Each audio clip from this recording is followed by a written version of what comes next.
नमस्कार, आप देख रहे हैं भारत एक्सप्रेस। मैं हूं आपके साथ मानसी नेगी। दिल्ली के जंतर मंतर पर इन दिनों छात्रों का एक बड़ा आंदोलन चल रहा है। ये प्रदर्शन शिक्षा से जुड़े कई मुद्दों को लेकर किया जा रहा है। प्रदर्शनकारी छात्रों की मांग है कि केंद्रीय शिक्षा मंत्री धर्मेंद्र प्रधान अपने पद से इस्तीफा दे दें और परीक्षा प्रणाली में सुधार के लिए ठोस कदम उठाए।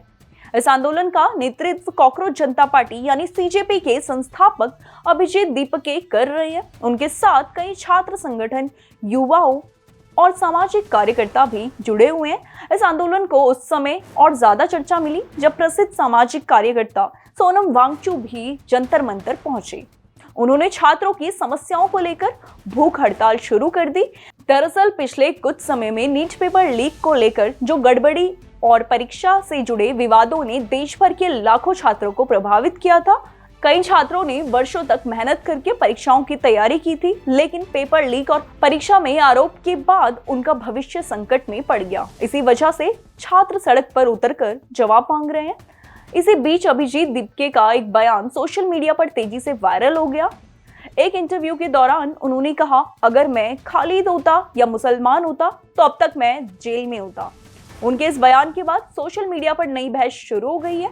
कुछ लोगों ने इसे दिल्ली दंगों के मामले में जेल में बंद उमर खालिद से जोड़कर देखा, जबकि कई लोगों ने इस बयान की आलोचना भी की। अभिजीत दीपके का कहना है कि उनका मुख्य उद्देश्य छात्रों के लिए न्याय की मांग करना है।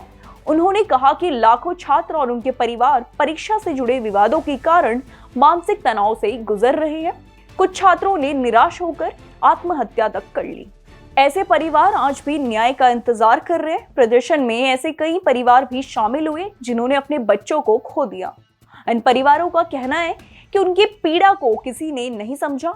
अभिजीत दीपके ने कुछ छात्रों के नाम लेते हुए कहा कि सरकार का कोई प्रतिनिधि इन परिवारों से मिलने तक नहीं गया। उन्होंने कहा, सरकार बच्चों को वापस नहीं ला सकती, लेकिन परिवारों के दुख में शामिल तो हो सकती है, उनसे मिलकर संवेदन व्यक्त कर सकती है और माफी मांग सकती है। दीपके ने आरोप लगाए कि जिन परिवारों ने अपने बच्चों को खोया है, उन्हें न्याय पाने के लिए दर दर भटकना पड़ रहा है।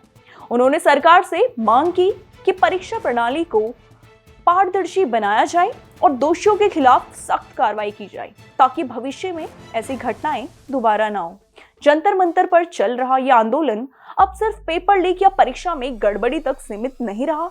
ये देश की शिक्षा व्यवस्था, छात्रों के भविष्य और सरकार की जिम्मेदारी से जुड़ा बड़ा मुद्दा बन चुका है।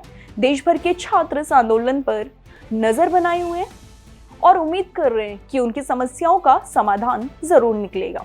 अब सबकी निगाहें सरकार के अगले कदम पर टिकी हुई है। देखना होगा कि सरकार छात्रों की मांग को किस तरह से संबोधित करती है और शिक्षा व्यवस्था में सुधार के लिए क्या फैसला लेती है। इस खबर में बस इतना ही। इसको लेकर आपकी क्या राय है हमें कमेंट सेक्शन में जरूर बताएं। ऐसे ही देश दुनिया की तमाम खबरों के लिए देखते रहिए भारत एक्सप्रेस।